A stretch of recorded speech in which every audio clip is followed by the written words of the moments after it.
Syllabus निकालना कल से। अब देखो सर रोज़ रोज़ क्या करें, सब कल नहीं चलेगी सर की सर को आज दिया बेटा थोड़ा से दूर हो, ठीक है, नहीं तो आपकी इसकी हो जाएगा, खांसी हो जाएगी, ठीक है, वैसे कोई दिक्कत नहीं है। तो इसमें रखा presence name, colon character, partial character and ionic bond character, ठीक है ना। आगे देखो उसके बाद में अब क्या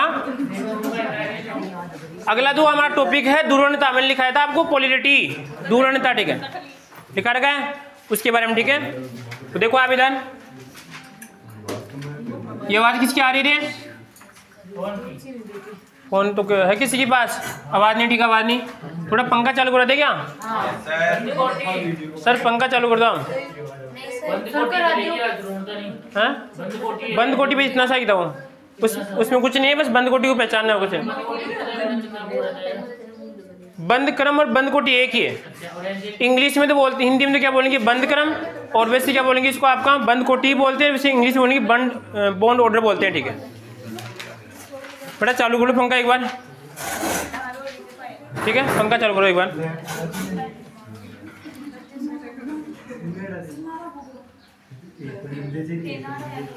बस देखो एक बार इधर, ठीक है, बिंदु था हमारा दूरवर्णता, ठीक है। नहीं चला वापस चलो, आवाज नहीं, देखो एक बार इधर। इसमें ध्यान रखना है कि जैसे हमने पढ़ा सहसंयोजक पढ़ा, और कौन सा आपने बताओ आयनिक, भारतीय बड़ा ध्यान रखना है, ठीक है। कौन कौन सा सहसंयोजक और कौन सा आयनिक, ठीक है। तो देखिए आप, अगर आपसे पूछे इसमें सहसंयोजक और एक कौन सा इसमें आपका आयनिक, इसमें तो क्या है कि सर जन्मजाति कौन सा गुण होता है, इसमें आयनिक होता है, ठीक है, और इसमें आपका सहसंयोजक में नहीं होता है, समझ गए। अब यहाँ पे देखिए आपके सामने कोई यौगिक है। पहली बात तो इस दूरवर्णता शब्द को समझना है कि होता क्या है। अगर इसको पता है थोड़ा बहुत बताइए कि दूरवर्णता शब्द होता क्या है। बिल्कुल यही बात है। ऐसे देखो यहाँ पे दूरवर्णता जिसे आप पढ़ते हैं ना, उसी के अंदर आप वो 2-3 प्रकार की संज्ञा पढ़ते हैं, जिसमें पहले यह आता है, फिर उसके बाद में ऐसे कुछ समानता आगे को चलता है, 3 प्रकार का चलता है उसमें। वो डिग्री 3 प्रकार डिग्री होती है ना, उस प्रकार का सिस्टम है, ठीक है। तो दूरवर्णता का मतलब है कि जैसे मान लीजिए आपने एक नियम पढ़ा था, कौन सा, यही बोल रहे हैं,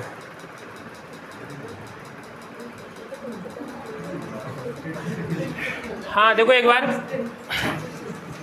आपने एक नियम पढ़ा था, याद था आप, कौन सा, थॉमसन का नियम था। थॉमसन के नियम में क्या था कि सर यहाँ पे प्लस और का minus, plus minus, plus minus, इस प्रकार कुछ था, ठीक है। इसका मतलब सर इसमें प्लस और माइनस की मात्रा क्या थी, इसे बताओ, समान थी, ठीक है। और समान होने के कारण क्या था बताओ, ये विद्युत का उदासीन, ये बात हमने पढ़ी, ठीक है। उसी प्रकार देखिए, अगर मान लीजिए आपके पास कोई भी अणु, ठीक है, उस अणु के अंदर आप ये नहीं मालूम कर सकते कि सर इसमें प्लस किधर है और माइनस किधर, ठीक है। जैसे प्लस इधर है, यहाँ पे माइनस मान लो, यहाँ पर आपका माइनस, ठीक है। परंतु अगर बाहरी रूप से देखें तो आपको ये मालूम नहीं चलेगा कि किधर से प्लस होगा, किधर से में आपका माइनस, ठीक है। इसका मतलब इस प्रकार के यौगिक में यहाँ पे दूरवर्णता नहीं है, दूरवर्णता नहीं है, समझ गए। या फिर मैं ऐसे कह सकता हूँ, मान लीजिए कि अगर मैं जिसको 2 पार्ट में प्लस और माइनस में डिवाइड नहीं कर सकता, वो क्या आएगा से बताओ, अधूरी यौगिक कहलाएंगे। कैसे कहलाएंगे, अधूरी, ठीक है। जैसे यहाँ पर अगर जैसे ये लिखा H और ये H था, यहाँ पे कितने आपके कितने इलेक्ट्रॉन थे, 2, ठीक है। अगर मान लीजिए कि यहाँ पे एक इलेक्ट्रॉन को ये लेगा और एक को ये लेगा, तो क्या किसी के ऊपर कोई चार्ज आएगा, नहीं आएगा, चार्ज नहीं आएगा ना। अब यहाँ पे क्या करेगा कि मान लीजिए ये इलेक्ट्रॉन तो इसका है ही, ठीक है, और ये क्या कर लेगा, इसको भी ग्रहण कर लेगा, तो इसके ऊपर तो क्या आएगा से बताओ, प्लस, और इसके ऊपर क्या आएगा से बताओ, माइनस। अब क्या उत्पन्न हो जाएगी बताओ, दूरवर्णता। समझ के बात को, क्या दूरवर्णता होगी, इसके बाद में क्या आएगी, आपकी विद्युत आएगी, ठीक है। समझिए उस बात को, यानी कहने का मतलब अब हम इसको अलग कर सकते हैं कि माइनस ये होगा, इसमें आपका प्लस ये होगा। समझ गए बात को। इसी के आधार पे कितने दो प्रकार के यौगिक होते हैं, ध्रुवीय सहसंयोजक यौगिक और कौन से कहलाएंगे आपके अध्रुवीय सहसंयोजक यौगिक। ठीक है, उसके बाद मैंने एक बात और बताई थी, अगर कोई भी बंध है वो क्या कौन कौन सा हो सकता है, आयनिक भी हो सकता है, कौन सा सहसंयोजक भी हो सकता है। ठीक है, तो हम यहाँ पे कौन से यौगिकों की बात कर रहे हैं, सहसंयोजक यौगिकों की बात कर रहे हैं। सहसंयोजक कितने प्रकार के, दो प्रकार के, कौन कौन सा ऐसे बताओ। एक तो आएगा इसमें अध्रुवीय, कौन सा आएगा इसमें अध्रुवीय। इसका मतलब इस प्रकार की यौगिक में किसी भी प्रकार की ध्रुवता नहीं है। बेटा क्या कर रहा है, फिर एक कौन सा कहलाएगा इसे बताओ आपका ध्रुवीय। इसका मतलब इस यौगिक में क्या ऐसे बताऊं ध्रुवणता, तो हम ऐसे यौगिकों की जानकारी पढ़ेंगे। ठीक है, इसकी तो कोई जानकारी नहीं पढ़ेंगे। अब मैं आपसे इसे पूछूं कि बताऊं अध्रुवीय यौगिक कौन कौन से। ठीक है, बताइए उदाहरण, कोई उदाहरण दीजिए आप। ठीक है, तो देखो यहाँ पे उदाहरण कैसे आएगा। अगर यहाँ पर आपके पास जो इलेक्ट्रॉन थे, कौन से, एक बंध के दो इलेक्ट्रॉन, कितने इलेक्ट्रॉन, एक बंध की दो इलेक्ट्रॉन, अगर उनको अलग अलग खींचते हैं तो क्या होगा इसे बताओ, आवेश उत्पन्न होगा। ठीक है, जैसे यहाँ पे लिखा आपने, कौन सा पढ़ेंगे आपका अध्रुवीय पढ़ेंगे पहले, कौन सा आएगा अध्रुवीय। इसका मतलब एक उदाहरण लिखा आपका Cl2 लिखा। ध्रुवता कब उत्पन्न होगी, जब यहाँ पे बंध के इलेक्ट्रॉनों को असमान तरीके से खींचा जाएगा। असमान कब खींचेंगे, जब उनकी किस में अंतर होगा, En में अंतर होगा। किस में अंतर होगा, जब यहाँ पर बंध के इलेक्ट्रॉनों को खींचने वाले परमाणु की En में अंतर होगा, उस स्थिति में क्या उत्पन्न होगी बताओ। ठीक है, तो यहाँ पे क्या Cl में उत्पन्न होगी, क्या नहीं होगी। ठीक है, तो यहाँ पे देखो आप Cl और यहाँ पर भी आएगा Cl, यहाँ पे कितने दो इलेक्ट्रॉन। इन दोनों इलेक्ट्रॉनों को अगर ये अपना खींचेगा तो ये अपना खींचेगा, यहाँ पर क्या बनेगा, मुक्त मूल का क्या होगा, निर्माण होगा। ठीक है, यानी कोई भी इसमें ध्रुवता उत्पन्न नहीं होगी। तो एक बात तो फिक्स हो गई, अगर जो आपके समान प्रकार के परमाणु से जो अणु बनता है उनमें क्या नहीं होती। अब उदाहरण बता दो आप कुछ भी। ठीक है, ये लो, यहाँ पे क्या आएगा इसे बताओ, H2N2O2, समझ गए बात को। ठीक है, और यहाँ पे और कौन सा आएगा इसे आपका, यानी कहने का मतलब सभी समान प्रकार के हैं। समझ गए बात को। हाँ बोलो क्या, वो तो यार मैं तेरे को पहले ही बोला था कि इस बिंदु पे तो अगले में आएंगे हम। ठीक है, मैं किसकी बात कर रहा हूँ, यदि समान प्रकार के परमाणु से क्या बने, अणु बने। ठीक है, और वहाँ पे उसमें कैसा बंध बन रहा है, सहसंयोजक। ठीक है, तो इस प्रकार के यौगिक कहलाएंगे अध्रुवीय सहसंयोजक यौगिक कहलाएंगे। ठीक है, समझ गई बात को, कोई दिक्कत किसी को, याद रहेगा। तो हम पढ़ेंगे किसको, अगला बिंदु कौन सा है इसमें बताऊँ, दूसरा कौन सा है। अब आएगा इसमें आपका ध्रुवीय और कौन सा आएगा इसमें सहसंयोजक यौगिक। ठीक है, ये देखना आपको, इसमें तो कोई दिक्कत है क्या। अब ये यौगिक कब बनेगा, इसके अंदर भी सर कम से कम कितने परमाणु होंगे, कितने होंगे, दो परमाणु। ठीक है, दो परमाणु से क्या बनेगा, अणु बनेगा। ठीक है, जैसे यहाँ पर लिखा मैंने H और F, इन दोनों के बीच में क्या बनेगा, बंध बन रहा है, कौन सा से मान लो बताओ, सहसंयोजक। ठीक है, क्योंकि कौन सा पढ़े बताओ। परंतु सर यहाँ पे इस प्रकार के यौगिक में क्या उत्पन्न होगी बताओ, क्यों उत्पन्न होगी, क्योंकि सर यहाँ पे इसकी एन अलग होती है और इसकी एन क्या होती है बताओ, अलग होती है। ठीक है, तो इसका मतलब यहाँ पर मान लीजिए कि इसके पास यहाँ पे दो इलेक्ट्रॉन है, कितने, तो ये अपने इलेक्ट्रॉन को तो खींचेगा ही। ठीक है, और साथ में इसको भी खींचेगा। ठीक है, तो इस पर तो क्या आएगा इसे बताओ प्लस, इस पर क्या आएगा इसे बताओ माइनस। ठीक है, इसका मतलब ऐसे यौगिक क्या कहलाएंगे, ध्रुवीय सहसंयोजक यौगिक कहलाएंगे। समझ गए बात को। ये तो बात हो गई हमारी कौन सी। अब देखिए, अगर हम दैनिक जीवन की बात करें, इस बात की, मान लीजिए कोई व्यक्ति ऐसा होता है कि जिसको आप अंदर से तोड़ नहीं सकते, आप ठीक है, डिवाइड नहीं कर सकते आप। जैसे आप कोई भी बात करते हैं, ठीक है, कि आप उसको बारे में कुछ बोलते हैं, तेरे बारे में ऐसे बोल रहा है, तेरे बारे में ऐसे बोल रहा है। ठीक है, जब तक तो व्यक्ति दो पार्ट टूट जाएगा। समझो कुछ बात को। इसका मतलब ऐसे यौगिक तो क्या कहलाएंगे इसे बताओ, ध्रुवीय कहलाएंगे। ठीक है, और एक ऐसा है कुछ ही बोल लो, कुछ फर्क नहीं पड़ेगा। ठीक है, कौन सा कहलाएगा बताओ, अध्रुवीय कहलाएगा। समझ गए। अब आप किस टाइप के ऐसे बताइए आप, हाँ ध्रुवीय बताओ, ध्रुवीय या अध्रुवीय हैं। अगर मान लीजिए जैसे आपका कोई ए व्यक्ति था, ठीक है, इसको यहाँ पर पहले किसी ने बोला जाके कि तेरे बारे में ऐसे कुछ बोल रहा है, ठीक है, फिर इधर से कुछ बोलेगा तेरे बारे में कुछ बोल रहा है, जब तक तो इसके दो बात बन जाएगी। ठीक है, इसका मतलब कैसा आएगा, बताओ, ये दूरी आएगा, ठीक है। एक व्यक्ति ऐसा है कि जैसे मान लीजिए यहाँ पर इधर से कोर्स बोल रहे हैं, कोई फर्क नहीं पड़ेगा, ठीक है। प्रभावहीन व्यक्ति किस में आएगा, से बताओ, आपका अधूरी में आएगा, ठीक। और अधिकतर जनसंख्या कैसी है, आगे बात समझ में, ठीक है। और ये विशेषकर ये गुण किस में पाया जाता है, बेटा लड़कियों में ज़्यादा पाया जाता है, ठीक है। लड़कों में कुछ नहीं होता है, ठीक है। तो कुछ लिखो, हेडिंग लिखो, आप हेडिंग डालो, दूरवनता, हेडिंग डालो इसमें, दूरवनता। देखिए इसमें आप सामान्यतः कोई भी बंद 100%, एक बार चेक करना इसको, कोई भी बंद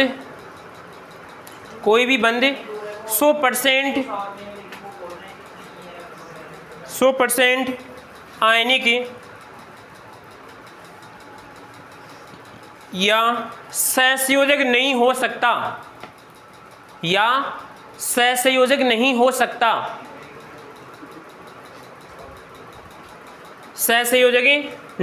सकता,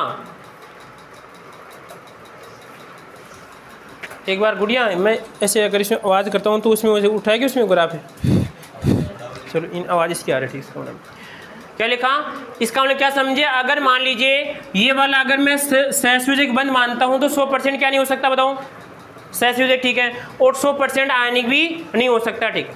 तो हाँ ये बात, अरे जैसे ये लिखा 100% नहीं हो सकता, ठीक है। 100% का मतलब कैसा है कि जैसे आपने क्या बनाया, ए व बी, सर ये आयनिक होना चाहिए प्लस और आपका माइनस, कभी भी सहसंयोजक नहीं होना चाहिए, ठीक है। यानी ये सहसंयोजक भी हो सकता है और आयनिक भी हो सकता है, ठीक है। जैसे हम क्या पढ़ते हैं, आवर्त सारणी में क्या पढ़ते हैं, इधर जाने पे क्या होता है, इसके गुणों में परिवर्तन होगा, ठीक है। पहले क्या था, आयनिक था, बाद में क्या हो जाएगा इसमें, सहसंयोजक, ठीक है। और ये सहसंयोजक क्या हो जाएगा, बताओ, आयनिक, ठीक है। समझो कुछ बात को, अरे कोई बंद मजबूत भी हो सकता है, कमजोर भी हो सकता है, नहीं हो सकते ऐसे भी।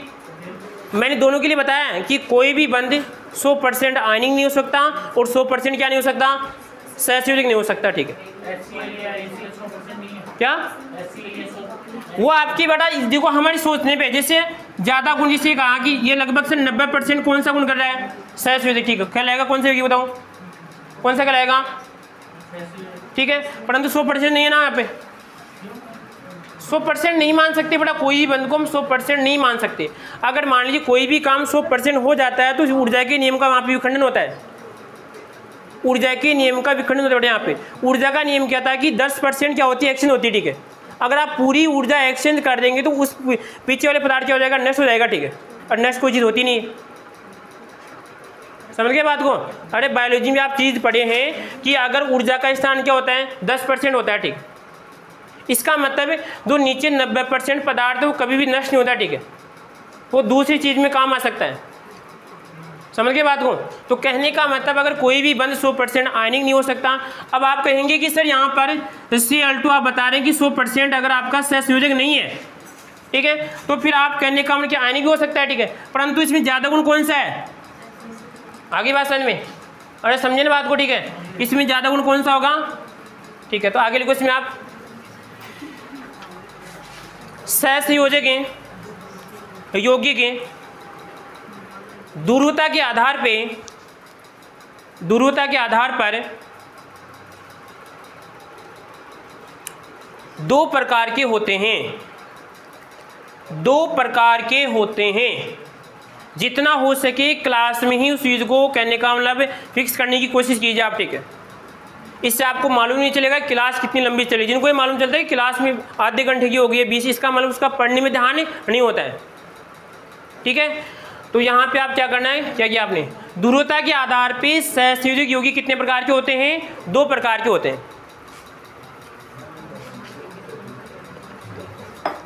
पहले लिखो इसमें अध्रुवीय सहसंयोजक यौगिक,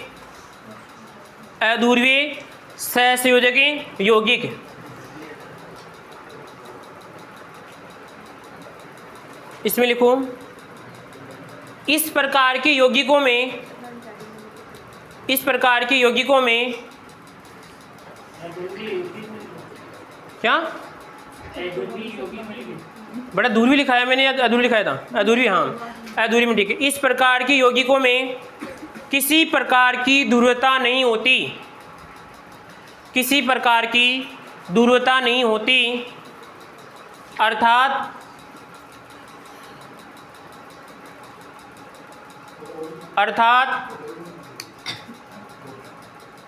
इसमें दोनों परमाणु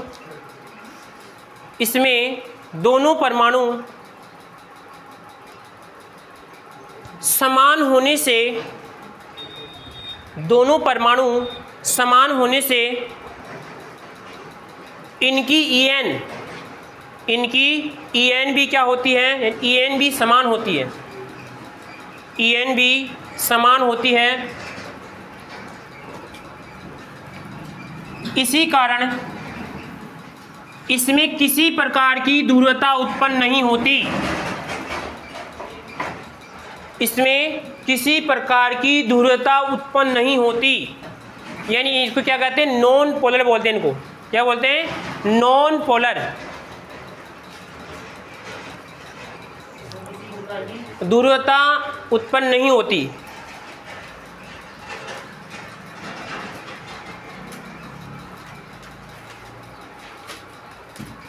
इसका एक आप थोड़ा उदाहरण के लिए और भी समझ सकते हैं। देखो हम, जैसे मान लीजिए प्लास्टिक है, ठीक है। अगर मान लीजिए आप इस प्लास्टिक के पास जैसे आपको चुम्बक लेके जाएंगे तो चुम्बक के प्रति कोई भी रिएक्शन नहीं करेगा, ठीक है। इसका मतलब सर इसमें किसी प्रकार की ध्रुवता नहीं है, तो मैं इसको क्या मान सकता हूँ? इसे बताऊँ, पूरा सहसंयोजक मान सकता हूँ, ठीक है। अब यहाँ पर ऐसा है कि एक यौगिक हमारे पास ऐसा है कि जैसा ही मैं इसके पास क्या कर रहा हूँ, चुम्बक लेके जा रहा हूँ, ठीक है। और यानी कहने का मतलब चुम्बक में क्या हो रहा है? या तो प्रतिकर्षण, क्या हो रहा है? इसमें आकर्षण है। इसका मतलब है इसमें ध्रुवता है, ठीक है। इसमें क्या है? ध्रुवता है, ठीक है। तो यहाँ पर भी जो आपका ध्रुवीयता, सीधी सी बात है, इसमें किसी प्रकार के सभी Cl आएंगे, ठीक है। यहाँ पर भी Cl2 आएगा, यहाँ पर क्या आएगा? H2 है, यहाँ पे N2, यहाँ पे O2, यहाँ पे F2। क्योंकि सर यहाँ पे दोनों परमाणु क्या है? समान है, दोनों की N क्या है? समान है। इसी कारण यहाँ पे किसी प्रकार की ध्रुवता नहीं होगी। उदाहरण लिख लो इसके, ठीक है।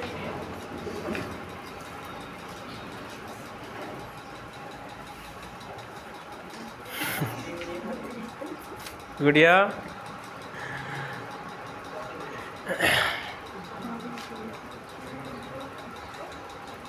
ठीक है। अब हेडिंग डाल लो आप, आगे हेडिंग डालो आप। ये क्या लिखा? कार्बन लिखा है नहीं मैंने, Cl लिखाया था मैंने। आगे हेडिंग डालो इसमें ध्रुवीय सहसंयोजक यौगिक, ध्रुवीय सहसंयोजक यौगिक।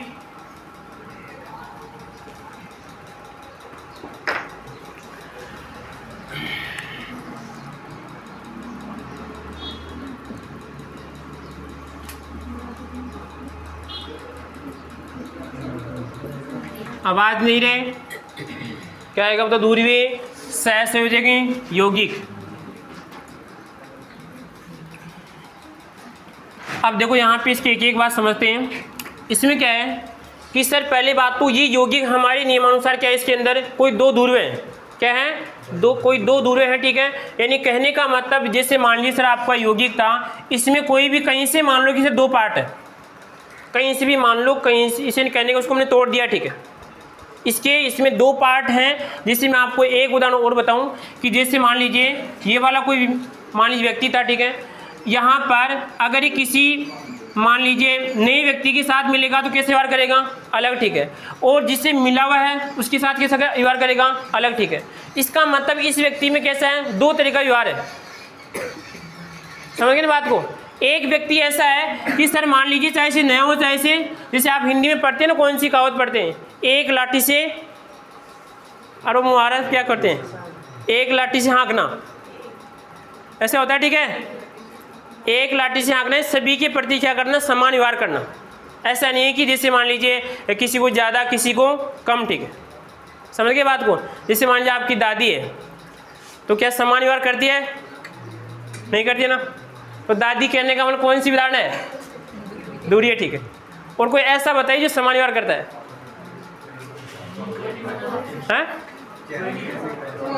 समानता का बात, हाँ बिल्कुल, एक बात तो देखो सही बता रही गुड़िया, ठीक है। जो आपकी ध्यान रखना, ये जो आपकी दिमाग में सोच होती है ना, ठीक है, पर टीचर कहने का मतलब दो कहता है, गुरु के प्रति शिष्य के प्रति ऐसा नहीं होता है कि किसी को ज़्यादा किसी को कम, ठीक है।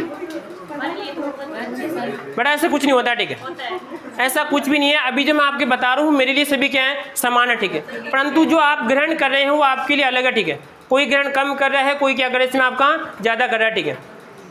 तो यहाँ पे देखिए एक बात तो ये हो गई, ठीक है। दूसरी बात यहाँ पर हमने देखा कि जैसे एच और क्या था इसमें आपका एफ था, ठीक है, कि पहले बात तो ये ध्रुवता उत्पन्न क्यों हो रही है, ध्रुवता उत्पन्न क्यों हो रही है, तो इसका आंसर क्या आएगा इसे बताऊं, ई एन के कारण। किसके कारण, ई एन के कारण, ठीक है। यहाँ पर जुड़ने वाले जो दोनों परमाणु हैं, दोनों की एन में क्या होता है इसे बताऊं, अंतर होता है। क्या होता है, दोनों की एन में क्या होता है इसे बताऊं, अंतर होता है। तो इसमें आपको लिखूं, ध्रुवीय सहसंयोजक यौगिकों में, ध्रुवीय, ऐसी जो बातें आपको हिंट में कहीं पर लिख लिया अगर मैं, हाँ ऐसे कुछ हमें बताया था, ठीक है, जब जल्दी आ जाता है आपको, ठीक है। अब आप लिखो ना लिखो आपकी इच्छा, ठीक है। तो यहाँ पे देखिए ध्रुवीय सहसंयोजक यौगिकों में ध्रुवता का मुख्य कारण, ध्रुवता का मुख्य कारण, ध्रुवीय सहसंयोजक यौगिकों में ध्रुवता का मुख्य कारण इनकी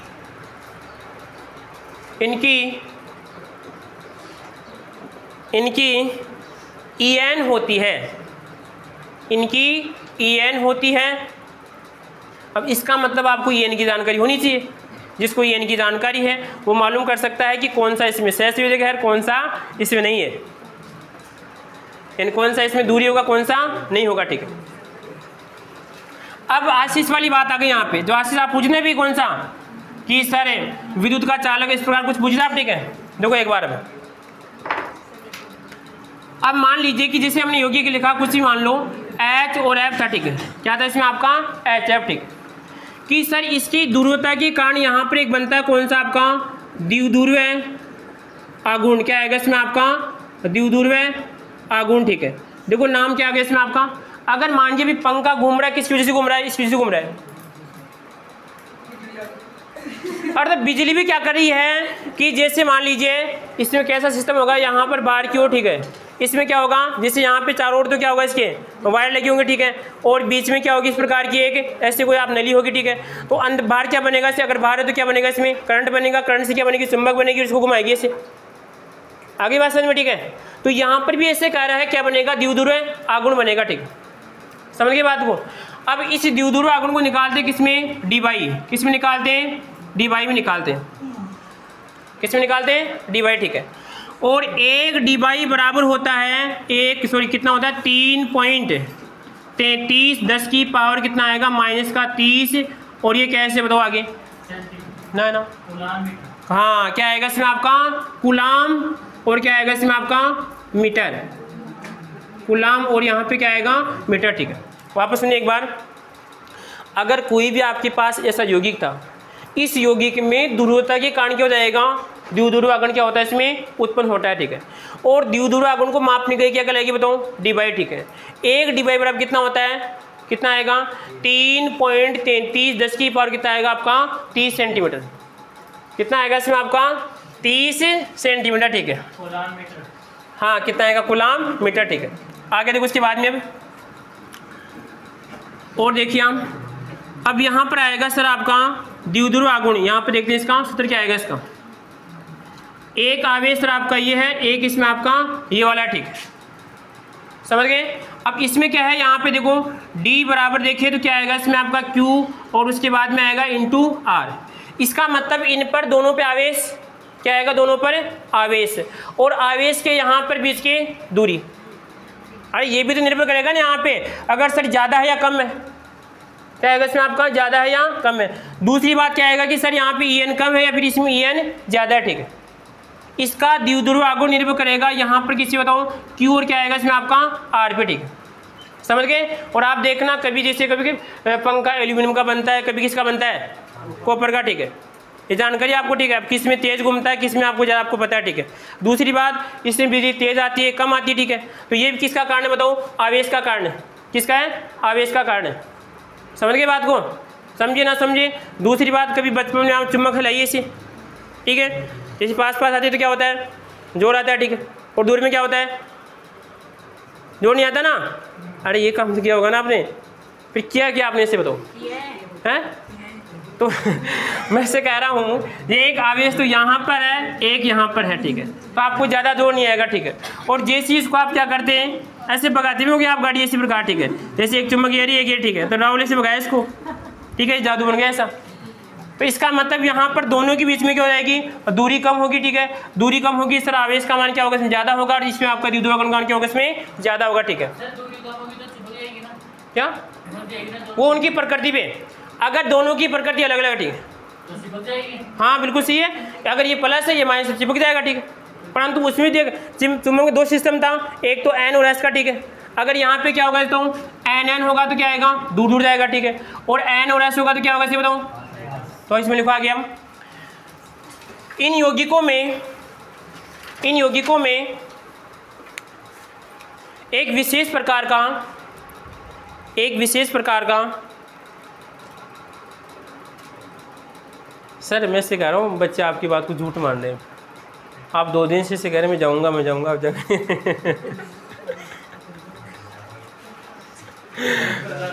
है, एक प्रकार का द्विध्रुव आघूर्ण उत्पन्न हो जाता है, देखो नाम है द्विध्रुव, और क्या आएगा इसमें, आपका आघूर्ण का मान क्या आएगा, इसमें घूमना, घुमा सकते हैं आप इसे, जिसे आप कहते हैं नचाना, जैसे नचाने का एक्सपीरियंस किसको होता है ज़्यादा, अरे लिखा हो ना द्विध्रुव आघूर्ण, डाइपोल मूवमेंट निकले इंग्लिश में, ठीक है, अरे द्विध्रुव आघूर्ण कौन क्या आएगा इसमें, नचने गुण, ठीक है, बस हाँ, तो लिखो इन यौगिकों में एक विशेष प्रकार का द्विध्रुव आघूर्ण उत्पन्न हो जाता है, ठीक है, तो लिखो इसमें द्विध्रुव आघूर्ण बराबर राहुल बेचारा राहुल देखो एक बार आपके लिए बहुत जरूरी है यहाँ पर आएगा डी यानी क्यू, और क्या आएगा इसमें आपका आर, ये तो आवेश और यहाँ पे बीच की दूरी, इसको आप ये भी लिख सकते हैं ओब्लिक, डी भी लिख सकते हैं, ठीक है, आप इसको क्या ये इसका द्विध्रुव आघूर्ण है, अरे यार ये अल्लाह रे, बस राजीव नहीं समझा, अरे ये Q इंटू क्या आएगा इसमें आपका R है, दोनों का गुणनफल किसके बराबर है, D के बराबर है, ठीक है, समझ गए बात को, आगे लिखो एक डिवाई बराबर, हाँ कहाँ पे लिखा है मैंने, ये लो, एक डिवाई बराबर, अरे यार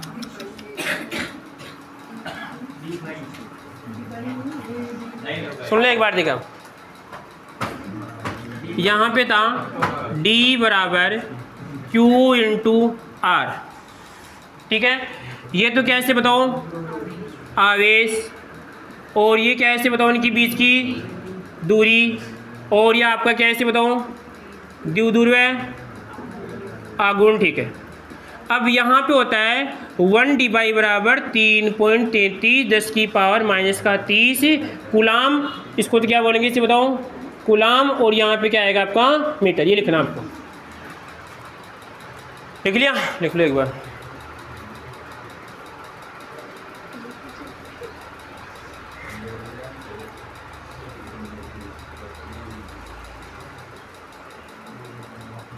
ये जो आपने डी लगाया ना वो आर के स्थान पे डी भी हो सकता है, अभी तो आप करेंगे आर के स्थान पे क्या हो सकता है, आर बराबर ये लो डी, बस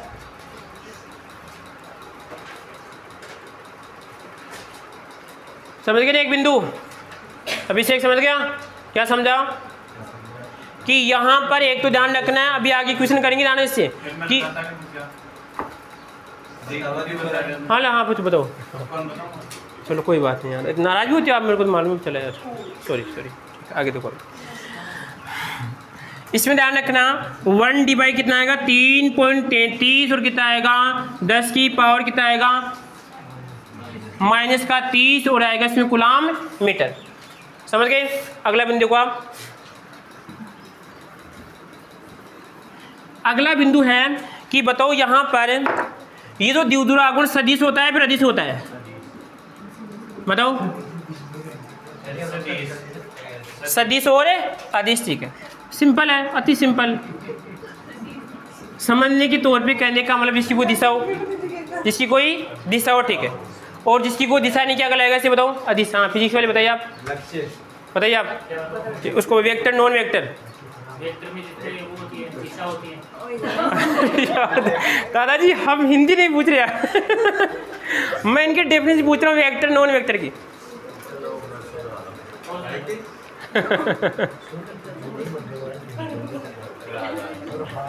आप बस यही है कि इंग्लिश से पूछ। हाँ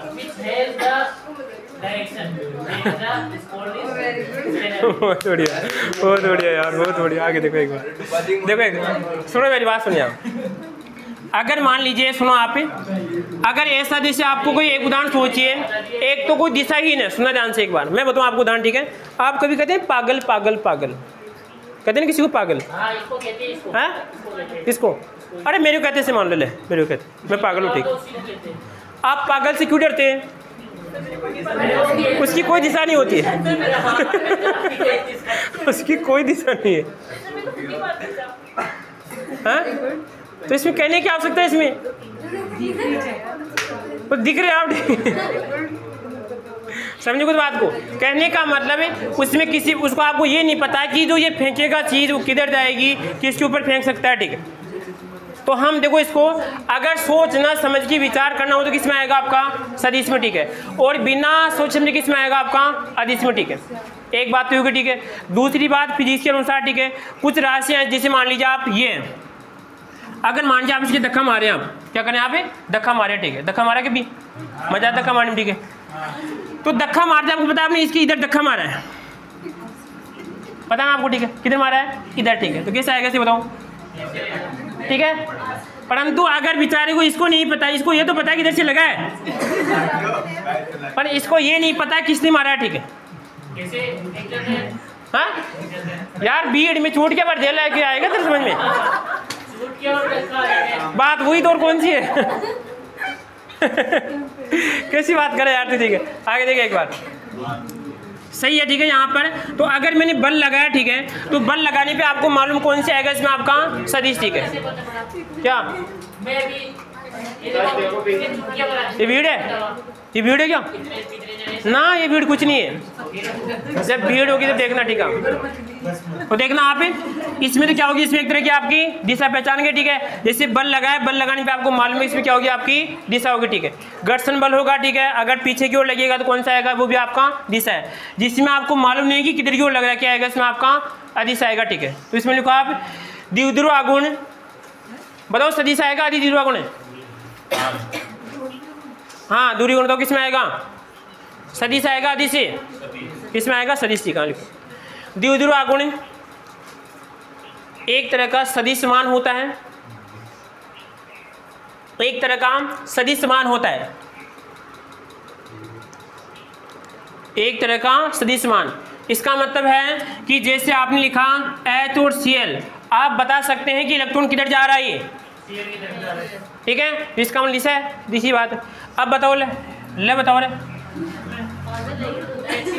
हाँ क्यों यार कैसी बात कर रहे हैं, इतने भी लल्लू नहीं जीता सोच रहे हम।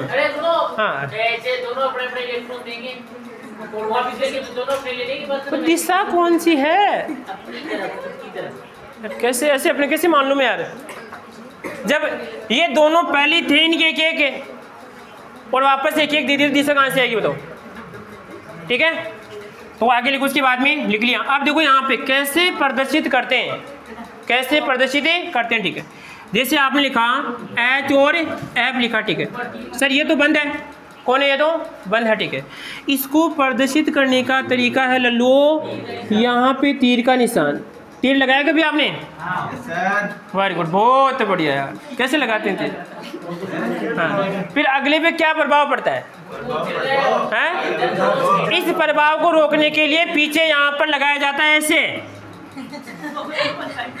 ये इसका यहाँ पे प्रदर्शित करने का तरीका है। कहीं आर पार ना निकल जाए तेरा तीर, तो यहाँ पे इसको रोकने के लिए इसका तरीका है, ठीक है। इसको लिखो, इसको प्रदर्शित करने के लिए एक विशेष तीर का निशान लगाया जाता है, एक विशेष तीर का निशान लगाया जाता है, एक विशेष तीर का निशान लगाया जाता है, जिसका सिर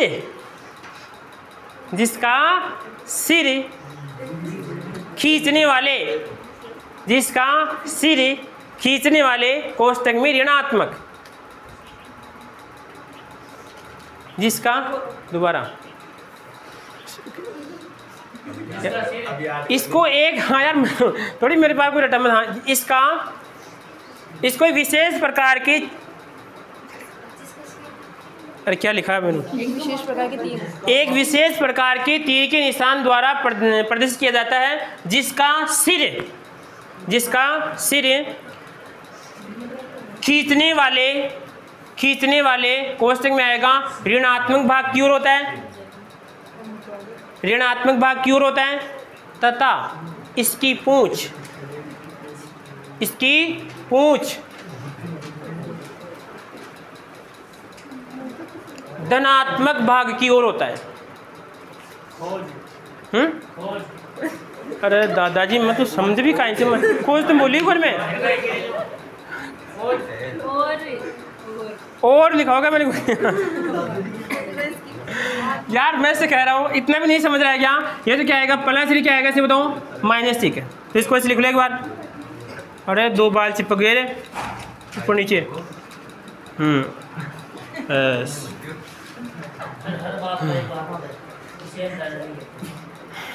इसका मतलब मेरे तो कहाँ है, देखो आप इसको लिख लो, ठीक है। जैसे आएगा बताओ, सीएल में क्या आएगा एच, और सीएल में क्या आएगा रे ऊपर वाले में, और इसमें क्या आएगा इसे बताओ एचबीआर में, याद आएगा और इसके बाद में ये आएगा, इसकी जरूर है, पर ये तो जरूर आएगा, ध्यान रखना। तीर कभी भी निकलना नहीं चाहिए, उसको रोकने के लिए क्या करते हैं, पीछे से कुछ लगाते हैं, ठीक है। क्या लगाते हैं? हाँ जी आगे देखिए, हम कितने बिंदु हो गए रे, 3 हो गए, 4 हैं।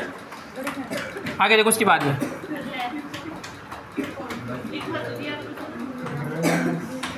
अब देखो इधर सुन ध्यान से, अगर दो परमाणु की ईएन में, ध्यान रखना आवाज नहीं रहे, अगर दो परमाणु की ईएन में अंतर बढ़ता है तो डाइपोल मोमेंट बोले तो द्विध्रुव आघूर्ण में क्या परिवर्तन होता है, बोलो। जब दो परमाणु की ईएन में अंतर, जैसे यहाँ पे देखिए एक तो लिखा HF, HCl, HBr और इसमें HI, थोड़ा गुड़िया पढ़ लिखे हो, हाँ मैं इसको देखते हो लिखे हो, यहाँ पर आएगा HF, HCl, HBr, HI, बताओ किसका ज़्यादा है रे, किसका ज़्यादा है, बताओ किसका ज़्यादा है, हाँ ना, आपको बताना है कि किस में ध्रुवीय सहस्त्र गुण ज़्यादा है या किसका डाइपोल मोमेंट ज़्यादा है, द्विध्रुव आघूर्ण बताओ। देखो एक बार इधर सुनो ध्यान से, अरे दिमाग लगो, आंसर आपके पास है। यहाँ पे क्या है कि लगभग इनकी ईएन का अंतर कम है, इनकी थोड़ा ज़्यादा है, इनका और भी, इनका क्या और भी ज़्यादा है, ठीक है। तो जितना ज़्यादा होगा ध्रुव भी क्या होगा उतना ही ज़्यादा होगा, ठीक है। तो इसका मतलब इसमें ध्रुवीय गुण ज़्यादा है, ठीक है। तो मैं कह सकता हूँ कि यदि यहाँ पे रख दो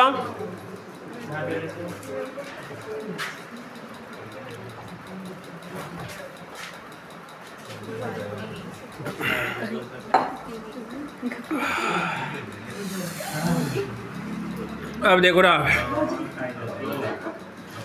ये लल्लू इसकी 2.4, इसकी 4 होती है, और HCl इसकी होती है 3.5, 2.4, और इसकी होती है HBr इसकी होती है 2.4, और इसकी आएगी लगभग 3 के आसपास होती है, और लगभग मैं इसे बता रहा हूँ इनकी 2.8 के आसपास इसे कुछ आएगी, ठीक है, इसे मान लो, और यहाँ पे 2.4, ठीक है।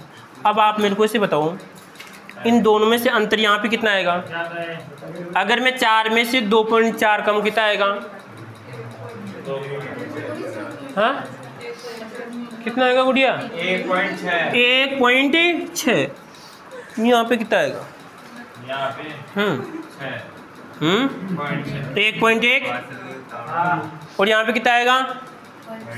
हाँ 0.6 और यहाँ पे 0.2 या 0.4 कितना आएगा? 0.4। इसका मतलब है यदि मान लीजिए अगर जो आपके दोनों असमान परमाणु है, असमान परमाणु की EN में अंतर बढ़ता है तो दूरी गुण भी क्या होगा इससे बताओ? बढ़ेगा। ठीक है, समझ गए बात को? तो लिखा इस लाइन को लिखा, समझा गुड़िया?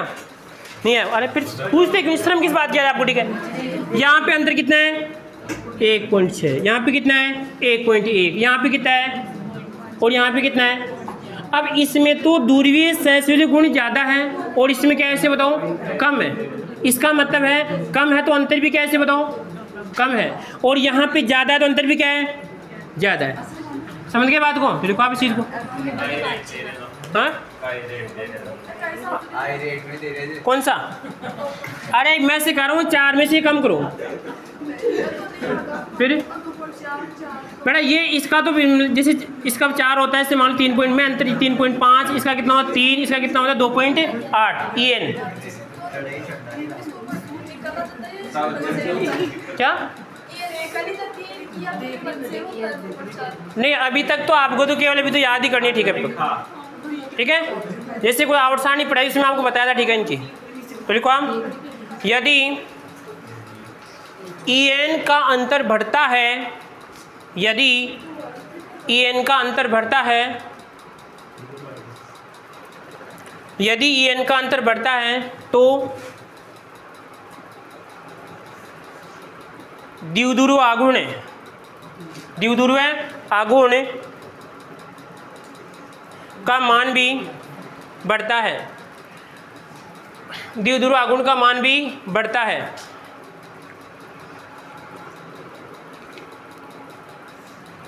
तो जैसे लिख लो इसको एक बार, तो ज़्यादा किस में आएगा इसे बताओ? ज़्यादा इसमें आएगा, ये लो लिख लो इनको। एग्जाम्पल हाँ हाँ ये ऐसे पूछ रहा का है लेला, वही मेरे को 30 रुपये मिलते हैं यहाँ पे। ये कहो कि आई जो रेट लेला, आई जो आई रेट लेला। ओ क्या बात है राहुल, आजकल तो तेरे भी नखरे बढ़ रहे हैं यार। अब काय करे सर तो मेरी तरह गोरी क्यों करता है? उठेंगे जाने दे, खुद वैसे ही जाएंगे। ठीक है, टेंशन तो छगो नहीं गए, बस अंदर से आपका शरीर मजबूत होना चाहिए बस। हाँ आगे देखो, आगे देखो अब अगली बात देखो हम। अरे कितनी बात हो गई? अरे लिखो वापस। नहीं सर मेरे पास तो भी लिखा है। चलो ठीक है।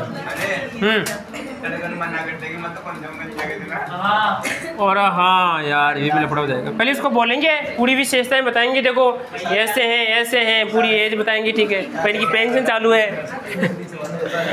अगली देखिए बात,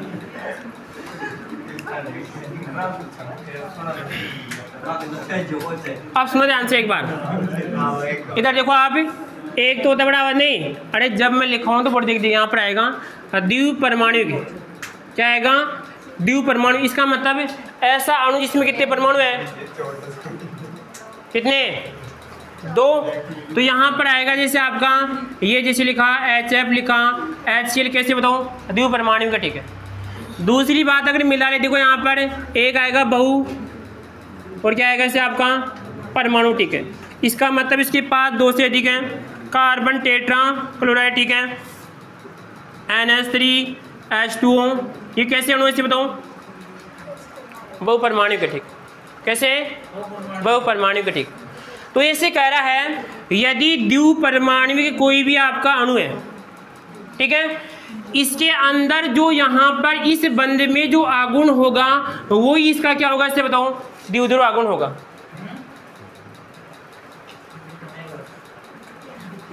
वाह यार, ये से कह रहा है द्वितीय परमाणु के। ठीक है, और द्वितीय परमाणु में इसका जो इस बंध के द्वारा जो आघूर्ण होगा वही क्या होगा इसका? तो द्विध्रुव आघूर्ण होगा। ठीक है, इसका मतलब जैसे सुनो एक बार, मान लीजिए इस बंद में कोई आघूर्ण था, आघूर्ण का मतलब इसका बल था, ऐसे मान लो 3 इसका होता है, HF का कितना होता है, HF का आएगा 1, कितना होता है 1.78, कितना होता है 1.78, ठीक है समझ गए। रुको एक बार, ये कितना होता है 1.7 ठीक है। तो इसका मतलब इसके बल के द्वारा इसका जो टोटल द्विध्रुव आघूर्ण दोनों क्या होंगे बताओ, बराबर होंगे। समझ गए ना बात को, समझा ना समझा, ठीक है। अगर इसका एक पॉइंट जो आपको 7-8 दिख रहा है, इस बल का आघूर्ण और द्विध्रुव आघूर्ण दोनों क्या होंगे इसे बताओ, बराबर होंगे, ठीक समझ गया। परंतु अगर मैं यहाँ पे बात करता हूँ कार्बन टेट्रा क्लोराइड, ठीक है, यहाँ पे क्या होगा इसे बताओ, अलग अलग होगा, ठीक है समझ गए बात को। अरे समझा ना समझा, ठीक है। तो आगे लिखो आप, द्विपरमाणुक अणु, पेन भी बताओ कौन सी लिखना आपको, कैसी बात करो। द्विपरमाणुक अणु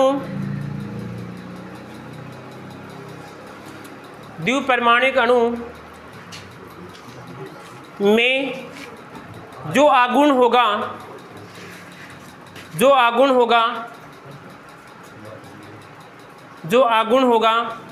वही उसका द्विध्रुव आघूर्ण होता है, वही द्विध्रुव आघूर्ण होता है।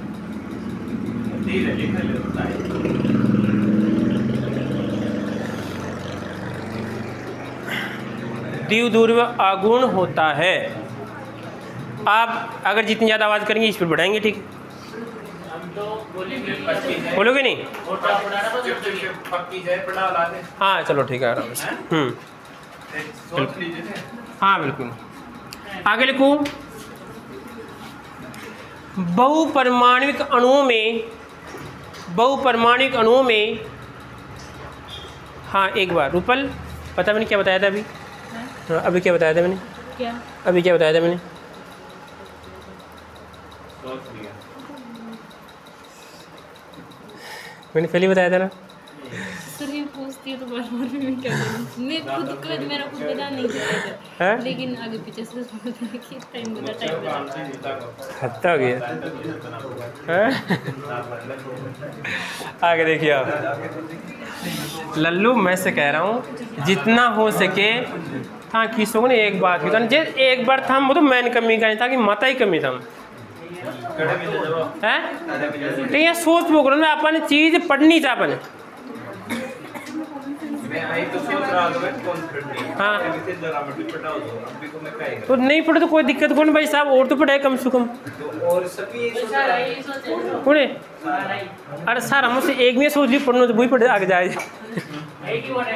चलो कोई बात नहीं, ठीक। सारा ही को डिग्री भी है कि डिग्री। चलो अगर इसको नहीं पढ़ना है तो आराम से सो जाओ, ठीक है, किसी को कुछ नहीं बोलेंगे आगे।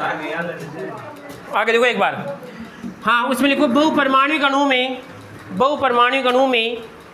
यौगिकों में हाँ बहुपरमाणुक अणु या यौगिक कुछ भी लिख लीजिएगा आप। बहुपरमाणुक अणु या यौगिकों में उनका द्विध्रुव आघूर्ण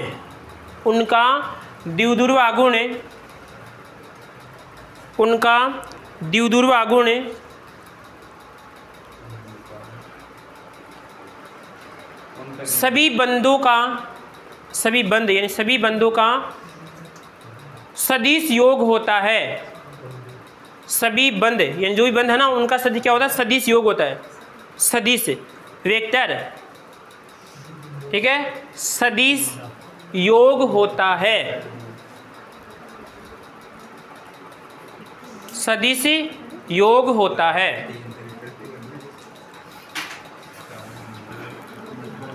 आगे लिखूं, ये द्विध्रुव आघूर्ण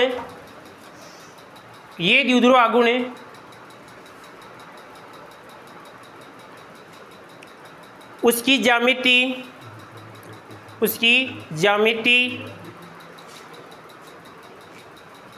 बंद कोण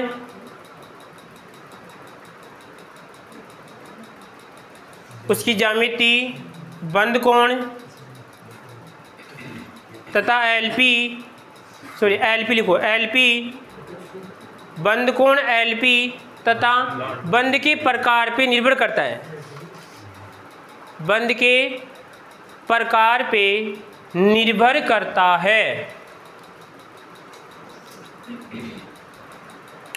इस उदाहरण को समझ लो, ये जो बोलना क्या चाह रही है। ये इससे देख लो, यहाँ पर आएगा कार्बन, इसकी कितनी होती है, NH3 का होता है, NH3 का होता है लगभग 100, तो इसका आएगा लगभग 1.47, कितना होता है 1.47, ठीक है, डी बाई क्या आएगा इसमें आपका, दे बाई। अब यहाँ पर होता है तो फिर इसका होता है लगभग 0.23, ठीक। अब देखो एक बार आप थोड़ा भेजा लगो यहाँ पर कि सर इसके पास भी n, इसके पास भी क्या है, n है, ठीक। तो बना लो,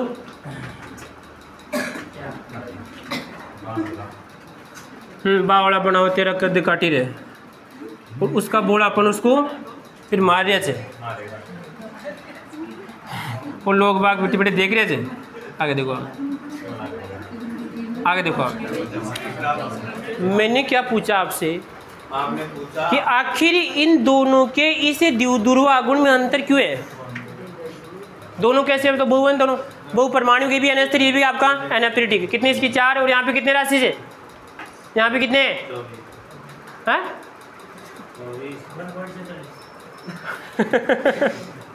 अरे लल्लू मैं पूछ रहा हूँ 3 रेख 4, और यहाँ पे कितना है 3 रेख 4, ठीक है। आगे देखो एक बार, इनमें क्या है कि सर यहाँ पर भी n और यहाँ पर भी क्या है n, तो यहाँ पे देखो इसके अलग अलग आंसर है। एक तो कौन सा है, इसके पास भी लपी है, उसके पास भी क्या है बताओ, लपी है, ठीक है। अब यहाँ पे इसके पास भी LP, इसके पास भी LP, इसके पास भी n, इसके, तो आप कहेंगे कि सर एक बात तो यहाँ पर है कि सर इसके पास F है, यहाँ पर इसके पास H है, समझ गए बात को। तो इसका एक आंसर तो ये हो सकता है, मैंने क्या बताया था, एक तो इनका LP, एक क्या बताया था यहाँ पे इनकी बताओ, 4 लिखा था ना आपको, इनकी ज्यामिति, और क्या लिखा है आपको, बंद कोण और बंद का प्रकार, ठीक है। तो यहाँ पे देखो इसका भी सर LP, यहाँ पर इसका LP, और एक आएगी इसकी डायरेक्शन भी, ठीक है। यहाँ पे देखो इसमें डायरेक्शन अलग होगी, इसमें डायरेक्शन क्या होगी, इसमें आपकी अलग होगी, ठीक है। इस दिशा की वजह से इसका यहाँ पर कितना आ रहा है 1.47, इसका कितना आ रहा है बताओ 0.23, ठीक है। समझे ना बात को। भाई कहने का मतलब ये हुआ कि अगर किसी का द्विध्रुव आगुण अलग अलग क्यों है, तो कहने का मतलब उसमें बंध का प्रकार कैसा है, ठीक है, उसकी ज्यामिति कैसी है, उसमें LP कितने हैं कितने नहीं हैं, ठीक है। इसी प्रकार एक क्या लिखा था इसमें आपका, एक उसका बंद कोण, क्या लिखा था उसका बंद कोण, ठीक है। इस बंद कोण पे क्या करता है वो, उसका कहने का मतलब क्या करेगा, इसका द्विध्रुव आगुण क्या करेगा, निर्भर करेगा। समझ गए बात को। आगे लिखो, उसके बाद में आगे लिखो, बहुपरमाणुक अणुओं में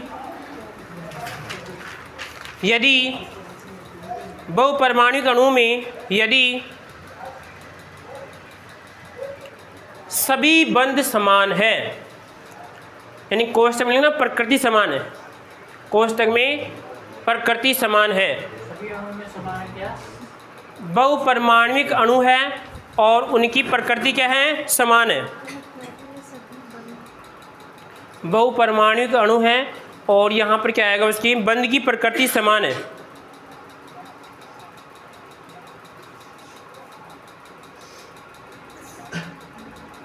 बंध की प्रकृति समान है। अब आगे देखो, इसमें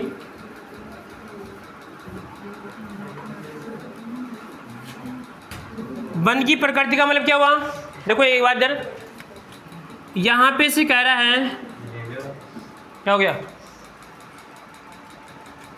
पानी से नहीं इसकी, ठीक है।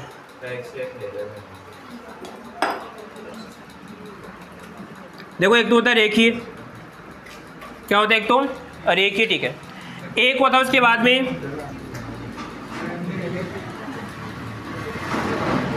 त्रिकोणीय, बेटा आवाज नहीं, उसके बाद में आएगा एक चतुष्फलकीय, क्या आएगा इसमें, चतुष्फलकीय। एक आएगा इसमें आपका अष्टफलकीय, और एक होता है इसमें आपका त्रिकोणीय द्विपिरामिड, क्या आएगा, त्रिकोणीय द्विपिरामिड, ऐसे मान लो, ठीक है। ये ऐसी आकृतियाँ हैं, ठीक है। इन आकृतियों वाला कोई यौगिक है तो लगभग उनकी तो डाइपोल मोमेंट का मान क्या होता है, लगभग 0 होता है। समझो कुछ बात को, क्योंकि सर हम ये बात पहले ही पढ़ चुके हैं, अगर किसी में द्विध्रुव आघूर्ण उत्पन्न होगा तो उसके बंध के कारण होगा, या तो उनकी खींचने की क्षमता क्या होगी इसे बताओ अलग होगी, ठीक है। अगर मान लीजिए यहाँ पर मैं लिखा, जैसे मान लो एक लिखा B और ये Cl2 लिखा, इसकी संरचना हो जाएगी यहाँ पे BCl और यहाँ पर आएगा Cl, ठीक है। इसमें क्या हो रहा है कि सर यहाँ पर B की तो En कम है परंतु Cl क्या है ज़्यादा है, ठीक। तो दोनों यहाँ पे Cl क्या करेंगे बताओ, खींचेंगे यहाँ पर, तो यहाँ पे खींचेंगे, ये भी इधर खींचेगा और ये भी इधर खींचेगा, ठीक है। तो टोटल मान क्या आएगा इसे बताओ 0 आएगा, ठीक। तो मैंने क्या लिखाया था, यदि यहाँ पर जो उनके बंध है वो समान है, उस स्थिति में अगर ऐसा कोई अणु है, ठीक, यानी उसकी आकृति इस प्रकार की, ठीक है, ये कैसा बताओ रेखीय है, कैसा है रेखीय, ठीक है। तो इसका मतलब यहाँ पर भी क्या होगा, द्विध्रुव आघूर्ण का मान क्या होगा इसे बताओ 0 होगा, क्या होगा 0। अरे समझ गए बात को, अरे समझाना समझा। इसी प्रकार एक जैसे कार्बन टेट्रा क्लोराइड है, इसका भी कितना होता है लगभग 0 होता है, ठीक है, क्या आएगा इसका भी 0, ठीक है। इसी प्रकार एक आएगा इसमें आपका B बोरोन Cl2, क्या आएगा इसमें बोरोन Cl3 आएगा या बोरोन 5 है, ठीक है। एक आएगा इसमें आपका जैसे यहाँ पर आएगा जिनोन और आएगा इसमें F4, क्या आएगा जिनोन F4 है। एक आएगा SF6 है, ठीक है। कितने हो गए 1 2 3 4 5 और एक लिखा है इसे कार्बन डाइऑक्साइड है, कितने हो गए 6। यानी कहने का मतलब है कि सर इनके जो डाइपोल मोमेंट का मान क्या होता है 0 होता है। और जबकि हमने क्या पढ़ा था कि जो आपके जो सहसंयोजक यौगिक है अगर उनके सभी परमाणु समान है तो कैसे होंगे आपके अधूरी, ठीक है। और बाकी सभी क्या होने चाहिए दूरी, ठीक है। परंतु सर ये भी क्या है अधूरी है, ठीक है, क्या है अधूरी है।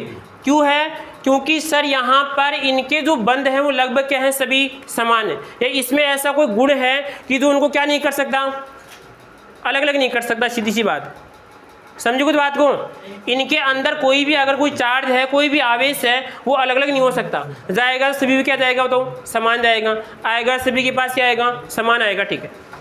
समझ गए बात को। तो लिखो आप इसमें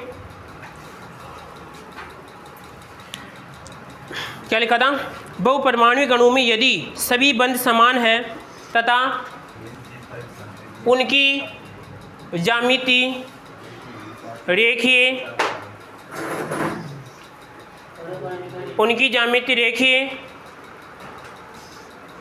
चतुष्फलकीय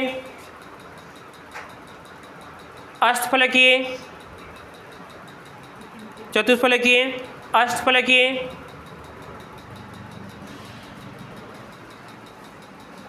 उसमें कि त्रिकोणीय द्विपिरामिड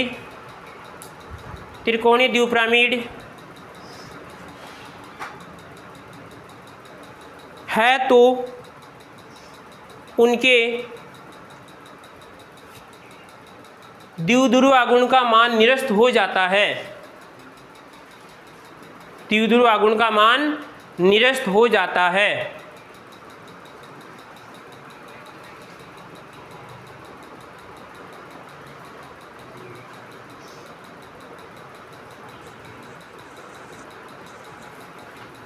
ये लिख लो उदाहरण।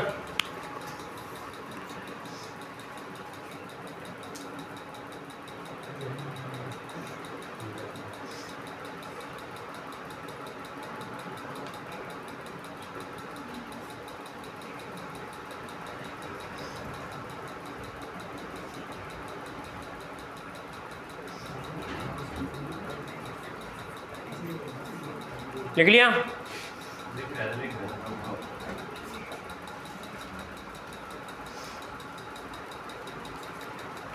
आगे लिखो। अब देखो इधर एक, उसके बाद में एक क्वेश्चन है, समझने लायक क्वेश्चन, ठीक है आपके लिए। हाँ इनको तो नहीं मिटाया, ठीक है।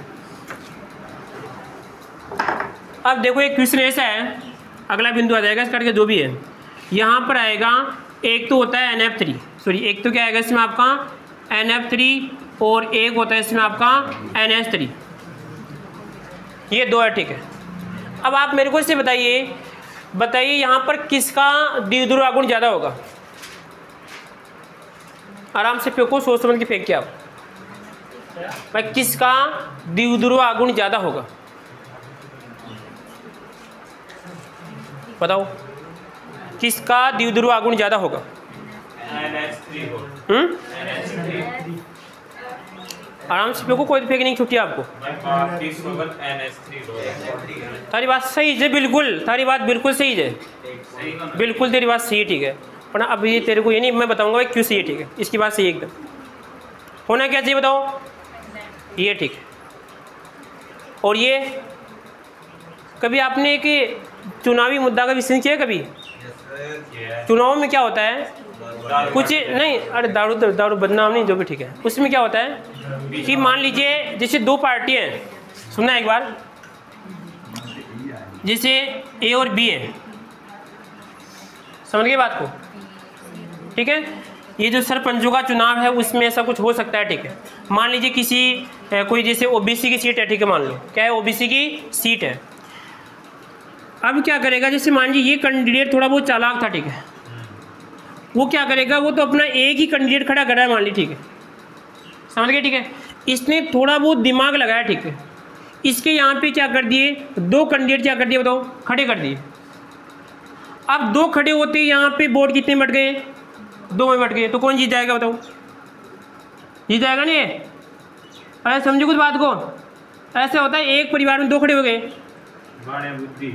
समझो कुछ बात को, एक परिवार में कितने हो गए, जैसे सी और डी हो गए, ठीक है। तो इसका मतलब इस बी के वोट क्या हो गए बताओ, बट गए, ठीक है। और जैसे बट गए जीत गया, इसने मेहनत नहीं की, इसने केवल इसको तोड़ दिया बस। अगर अकेला होता जीता ये, समझो कुछ बात को। तो यहाँ पर बेटा इस प्रकार का उदाहरण, ठीक है। इसमें क्या है देखो, यहाँ पर इस नाइट्रोजन की अगर संरचना बनाते हैं तो यहाँ पर आएगा इसके पास एक F ये रहा, एक F ये है और एक इसके पास ये रहा, ठीक है। ध्यान रखना क्वेश्चन अपने आप में। इसके पास ऊपर कौन है इसे बताओ, ये है LP। अब बताओ यहाँ पर नाइट्रोजन और F में से किसकी LP ज़्यादा है? नाइट्रोजन F में किसकी, सॉरी LP नहीं, रो कहने का EN ज़्यादा है, F की ज़्यादा, ठीक है। तो सर F की ज़्यादा दिशा ये आएगी नहीं वाली, ये आएगी दिशा। और यहाँ पर भी कौन सी आएगी बताओ, ये वाली आएगी। और यहाँ पर भी कौन सी आएगी बताओ, ये वाली आएगी, ठीक है। और यहाँ पर ये LP भी खींचने का प्रयास, तो यहाँ पर कौन सी आएगी, ये वाली आएगी, ठीक। इसका मतलब जो इसका टोटल जो द्विध्रुव आघूर्ण था बलों के द्वारा जो बलागुण था, टोटल क्या हो जाएगा, तो निरस्त हो जाएगा, ठीक है। और निरस्त होकर इतना कम हो जाएगा कि मान होता है लगभग इसका 0.43 के आसपास, 0.23 लिखाया था, कितना 0.23 डिवाई हो जाता है। किसके कारण? इसमें नाइट्रोजन और F, तो यहाँ पे F की EN ज़्यादा, सॉरी F की हाँ EN ज़्यादा होने से ये कहने का ना अपनी ओर, इसकी अपनी ओर खींचेगा, ठीक है। अपनी ओर खींचेगा तो यहाँ पे क्या हो जाएगा, चारों ओर से बढ़ जाएगा, ठीक है। और बढ़ने से टोटल मान कितना आएगा इसमें आपका 0.23 आएगा। जबकि NH3 में क्या होता है कि यहाँ पे नाइट्रोजन है, H है, यहाँ पर भी H, यहाँ पर भी H है, और यहाँ पर क्या आएगा इसे बताओ, LP है। इसकी सॉरी EN कम है, इसकी ऐसे बताओ ज़्यादा है, तो उसको खींचेगा, इसको भी खींचेगा, इसको भी क्या करेगा, ये खींचेगा और ऊपर जाएगा, तो दिशा 1 है। क्या दिशा 1 है? तो दिशा 1 का तो यहाँ पे कितना होता है, इसका 1 पॉइंट कितना आएगा इसे बताओ, 47। कितना होता है, 1.47। समझ गए बात को? इसका कितना होता है, 1.47 डिवाई होता है, और इसका कितना होता है। तो ध्यान रखना इस चीज़ का, ये अपने आप में क्वेश्चन है, क्वेश्चन आपसे पूछ लेगा। या तो ऐसे पूछ सकता है कि NF3 या NH3 में किसका द्विध्रुव आघूर्ण ज़्यादा होता है, ठीक है। या फिर यहाँ पे Q होता है, तो Q तो मैं लिखाऊंगा आपको, ठीक। तो लिखो आप इसमें लाइन लिखो पहले आप, NF3 का द्विध्रुव आघूर्ण, NF3 का द्विध्रुव आघूर्ण NH3 से कम होता है, NH3 से कम होता है, NH3 से कम होता है, NH3 से कम होता है, क्योंकि NF3 में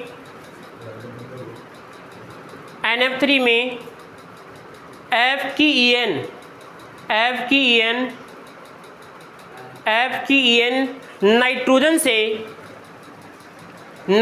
से ज़्यादा होने के कारण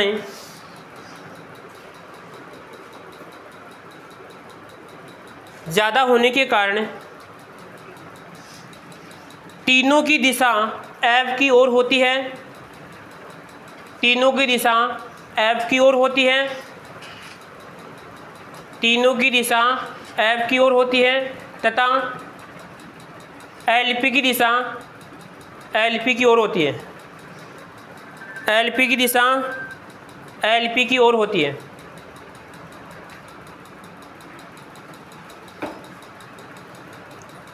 समझ गए बात को? इसी कारण इसका दिशा होती है, इसका बल आघूर्ण, इसका द्विध्रुव आघूर्ण निरस्त हो जाता है, इसका द्विध्रुव आघूर्ण निरस्त हो जाता है, निरस्त होकर इसका द्विध्रुव आघूर्ण निरस्त होकर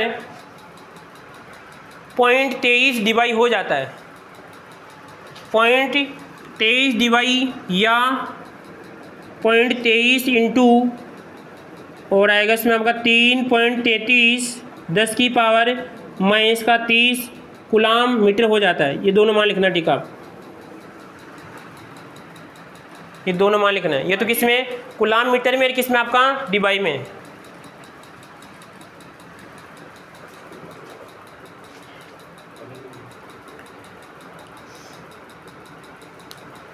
लिखो बेटा, 5 मिनट की बात हो रही, टॉपिक पुराने वाला है। आगे लिखो, उसके इसमें लिखो NH3 में, चलो लिखो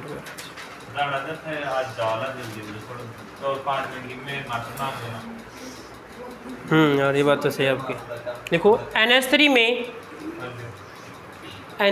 में अब बोलो तो हाँ, NH3 में हाइड्रोजन की EN नाइट्रोजन से कम होती है, हाइड्रोजन की EN नाइट्रोजन से कम होती है, नाइट्रोजन से कम होती है, जिससे इनकी दिशा नाइट्रोजन की ओर होती है, जिससे इनकी दिशा नाइट्रोजन की ओर होती है, नाइट्रोजन की ओर होती है।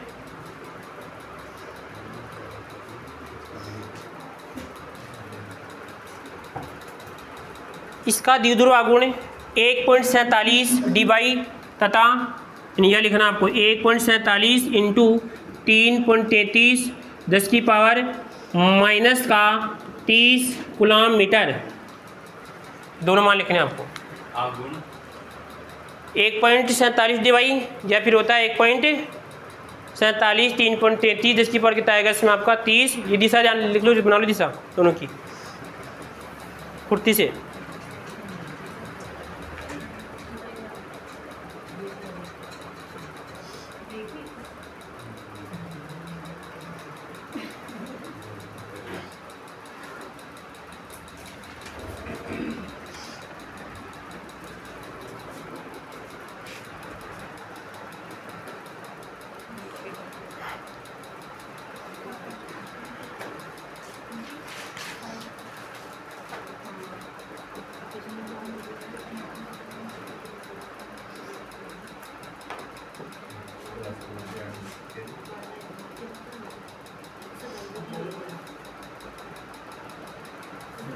H2 SO2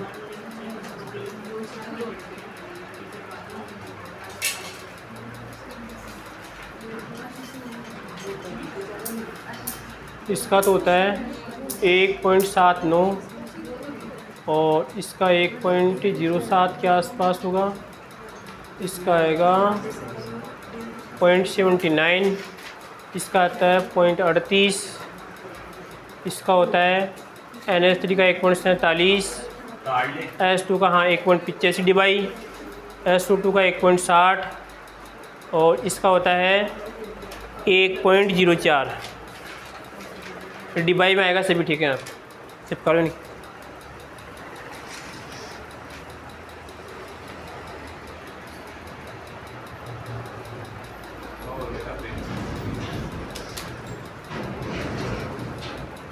उसका लिखा देना कि उसका 23 है, NF3 का 0.23,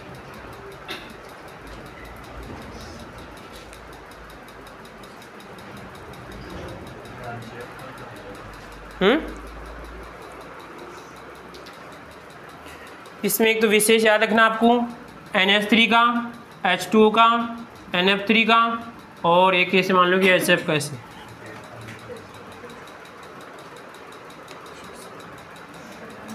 एक 1.85 किसका है? जल का है, पानी का नहीं है।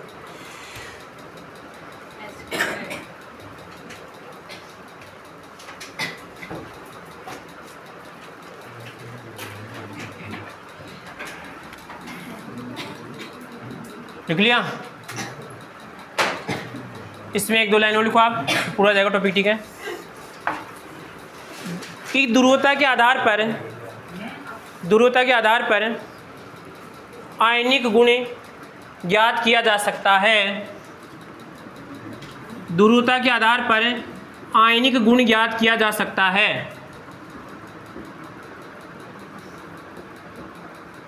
प्रक्षेपित मान, और नीचे आएगा इसमें आपका सैद्धांतिक मान इंटू यह आएगा इसमें आपका आयनिक परसेंट। लिख लो, इसमें आयनिक गुण आएगा U प्रक्षेपित मान, इसके बाद में आएगा सैद्धांतिक मान इंटू कितना आएगा इसमें आपका 100।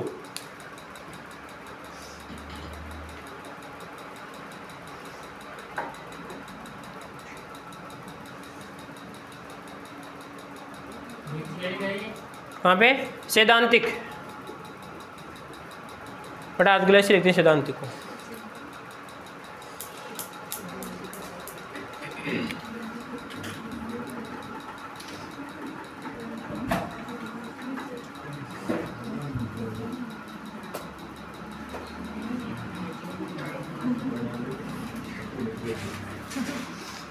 ये लिख लो आप, ये जल के लिए आएगा, ठीक है? यह है जल के लिए बेंट, और इस प्रकार की डायरेक्शन आएगी इसकी।